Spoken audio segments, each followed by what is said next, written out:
In the next 18 minutes, you're going to learn how to play professional control, and this was during a coaching session with one of my students. So if you have any questions about coaching or anything, let me know in the description below, and I'm always happy to help.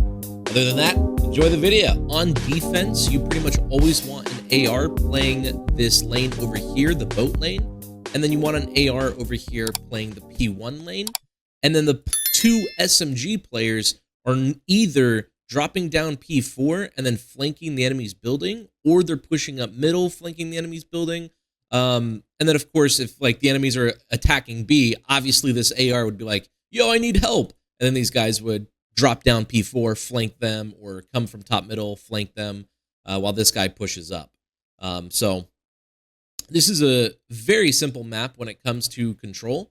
And again, your AR players, since I know that you're playing AR, if you ever find yourself playing in this right lane, you can literally take any head glitch. I'm playing flex. It's just I feel now the AR. Before there was just such a big advantage with the Jackal. I felt like so now I'm still playing flex, but the AR role has become kind of stronger with the nerfs.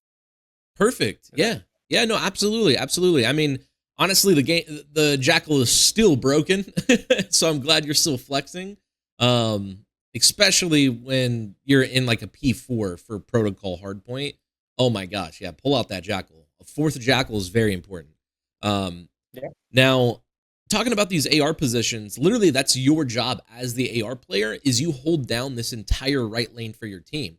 And you can get one kill here, reposition, one kill here, reposition, one kill here, and do that so on and so on.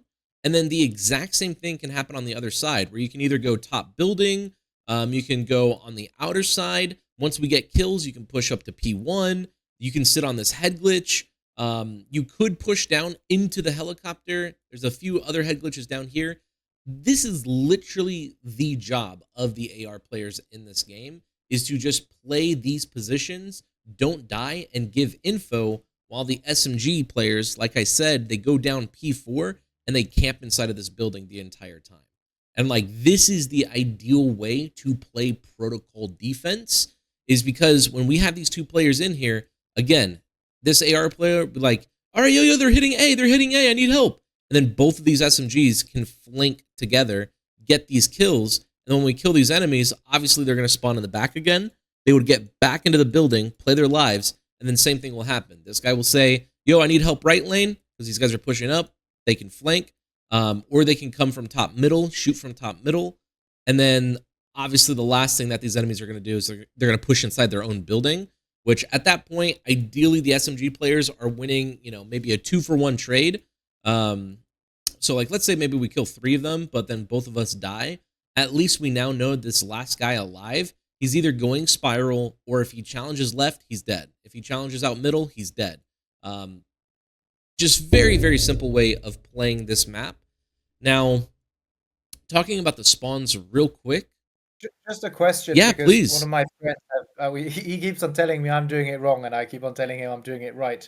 Okay. I think he was right. So when I'm up, let's say I'm right up into their spawn in perfect position. Perfect. And someone's capturing B, or someone's capturing A. And my teammate is saying, I've got to go back and kill the other guys because they're capturing. And I'm like, no, I'm spawn trapping. This is where I've got to be. I'll just stay where I am. So should I go back, or should I stay? It sounds like what you said earlier. I should, when they need help, then I rotate back and I cover. Yeah, absolutely. I mean, and if we have 3 enemies dead, it's actually way better for both of you guys to be spawn trapping them, because this AR can hop up top middle real quick. This AR can be in this building, and then they can 2v1 this guy on time. And maybe, they're advancing, closing up. Maybe one guy dies, but then this guy wins the trade. Now, this guy still has control of this left lane. This guy's going to spawn in, control the right lane, and now we're right back into that setup. So if there's one guy on the point, don't flank it. Let your 2 teammates play for that. 3 people on the point and 1 person dead that I'm spawn trapping. 100%. If there's 2 on it, if there's 3 on it, you should 100% flank it. Absolutely. All right. And you can, good to know. Yeah, and you so can. He was right. Yeah, absolutely. I mean, you got to play the name of the game, control. And there's multiple ways you can flank it. You can obviously go out a curve, which I prefer this flank. This is my, this is my favorite one. But you could go their top building and shoot them from the top building. You could push out middle and try to shoot them from middle, but usually going top building or shooting them from this curve spot is really good. What about for B? Yeah, so B, same thing. Once we know that they are hopping onto B and there's like 3 of them B, again, most of the time, this player right here would be like, yo, 3 are pushing the lane, and then you guys can just easily flank them, and like it's not that big of a deal. We kill them, they spawn out. But if they do push all the way up onto B, then what you guys have to do is you guys can either go top trips, and when you go top trips, you can try to shoot them and find an angle, or just simply push out middle and shoot them from middle. Now, if we're not in these positions at all and they're on B, so like we're off spawn, this is where I would say if we're off spawn, then you should 100% drop down P4 and go for a flank and, climb up the ladder and shoot them from the ladder. And usually if it's 2 of you running together, one guy can like just make sure, there's not an enemy coming up from behind, make sure there's not an enemy top zip, while the other one climbs up the ladder. And almost always, when you climb up that ladder, you can pop like a 2-piece or a 3-piece. Climb up and kill them with a pistol, or with your SMG. Yeah. SMG. So you go all the way up. Yeah, just climb all the way up. Yep. Yeah. But most of the time, ideally, you and your teammate are both going to be inside of this building, and you guys can literally just fight them from top middle. Like that's always easier. But this is the way to play. It's so useful. This is so useful. Oh, I'm glad. Yeah, this is the way to play protocol control. Now, just to talk about spawns real quick, if we are all dead and the enemies are on A, they will actually spawn closer, and they can, just get a close spawn to A. If we're inside of their base, majority of the time, they're going to be spawning right here.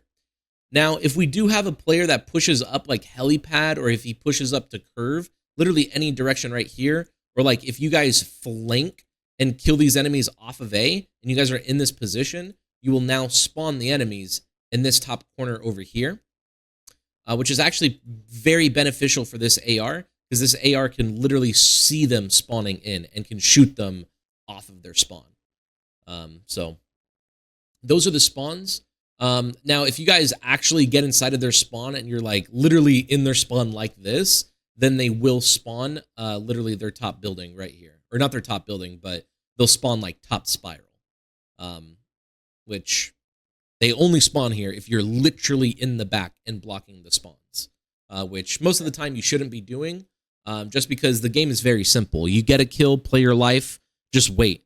And then eventually your teammates will call out, yo, they're hitting A, and then you flank. Because a lot of the YouTubers, they're basically just going around with the SMG and getting kills in and out around there. But as a team, it's actually better to stay in the house. Yeah. Pushing out all the way. Wasting time is way more beneficial than popping an 8-piece, because you can still pop an 8-piece, die, your whole team go 4 dead, and then the enemies capture the point. And then you guys lose the round. So wasting time is way more valuable. Now, obviously, the pro players playing ranked play, they're just playing against bots. So it's like, very easy for them. So a lot of the time you'll see them do like a figure 8, or like they just run into their base like this, and they just keep going back and forth, spawn trapping them. And again, all they're doing is when you're right here, we're spawning them right here. And then when you push up and you kill them right here, now you're spawning them right over here. Once you go around this wall, and it's just them figure 8ing and, just popping off. That's something that it's fun. It's fun, do. But it's not the optimal. It's not the optimal way of doing it. Exactly. It's not the optimal way to do it. Because again, even if you go up 8 lives advantage, your team can still lose just by going 4 dead twice, and that's it. But that is for defense. Now let's talk about offense. So offense, let's actually say that we're in this spawn trap and you have an actual team you play with.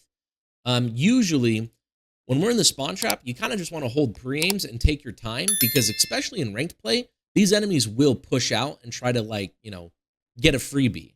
And then once you kill that guy, congrats, now you're out of the spawn trap. But let's say they're actually very disciplined and they're taking their sweet time. then normally what I recommend is one player like throw shoulders over here, make sure there's no one at helipad.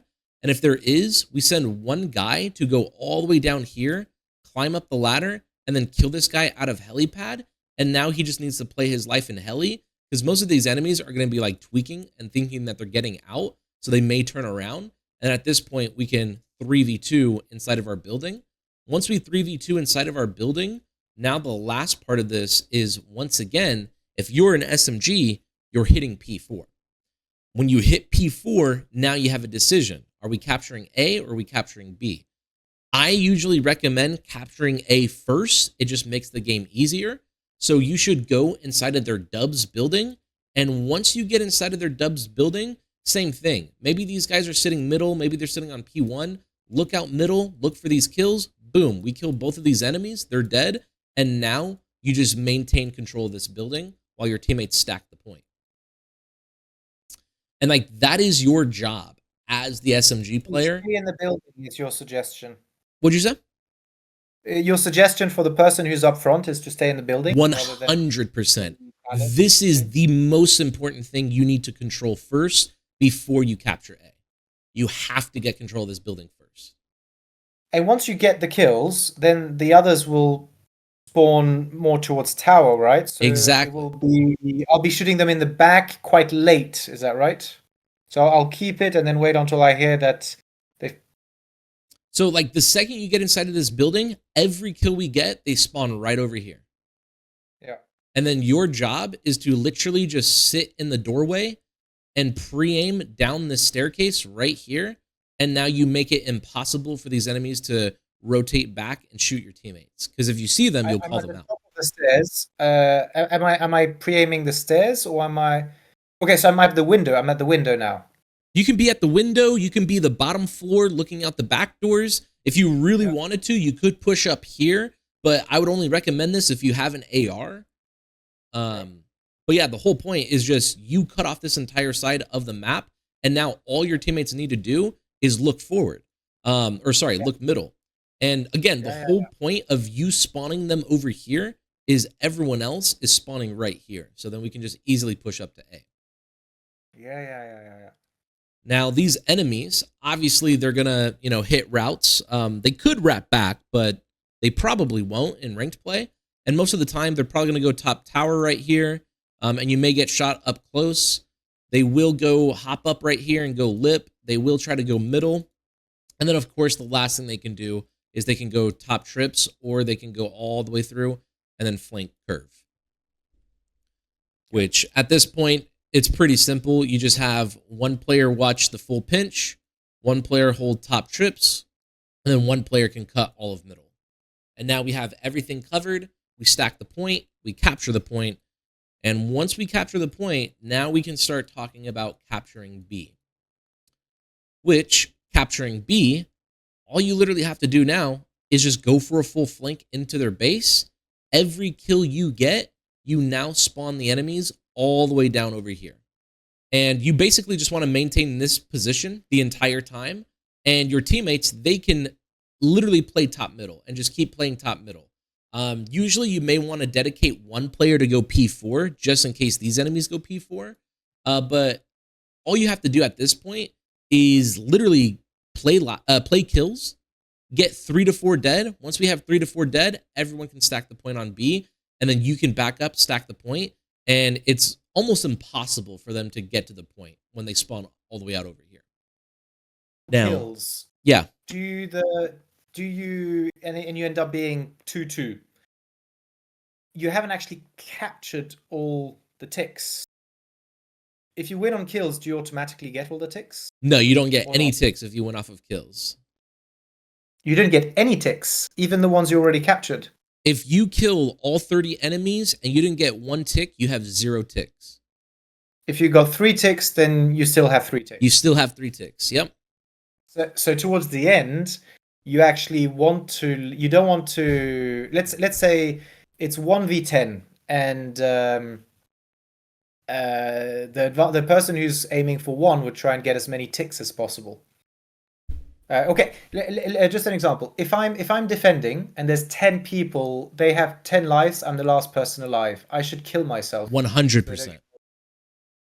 You should 100%. Yeah. Jump off the map, nade yourself, something like that, just so they don't get the tick. Cool. All right, good question right there. Now, again, even if we all four go dead, literally it's the exact same thing. 2 players can, push out P1 together. 2 players can go bottom P4, get inside of their base, do the full flank. These 2 players, once we get kills, then we come stack. Or it could just be all 4 of us take control of top middle. But definitely we would dedicate 2 players to go for the full pinch. And once we do the full pinch and we get kills, we can stack the point. Usually your AR players would probably either be top building or middle gun. And then your other AR player will be like P1 steps. And then your 2 SMG players, they either pushed up middle or they went P4. They're in the building. And then they go for the full wrap. And once we get kills, if you really want to try to focus on kills, you can. And we can like maintain a P2 setup like this right here. But usually, again, after getting another 4 dead, it's way better to just stack the point, get the point, so we can guarantee a defense. How do you know all this? Because you're coaching me, so I'm learning from you. But how did you learn this? It's just literally rewatching the game and tracking patterns, tracking tendencies, and just understanding the flow of the game, understanding where's the best position, where's the best position we can be, and where's the worst position the enemies can be. So like, if we you don't have, you're not lucky like us. You don't have someone who can give you the answers. No, not at all. You have to come up with them yourself. This is why I started coaching, was because literally I had to come up with all of this on my own in like 10 years. And I'm not saying that I only did that, like all the pros do that. Unless you get, onto a pro team with an ex-pro player that can just, shine a little bit of a better light on this. But this is what pro players do. They try to spawn the enemies in the worst position possible. And then they stack the point, or they hold a setup where they can protect each other while they soak as many points as possible. Yeah. Love it. Awesome. Cool. Yeah. So that right there is literally how to play Protocol Control. Let me know if you have any questions, and I'm always happy to help.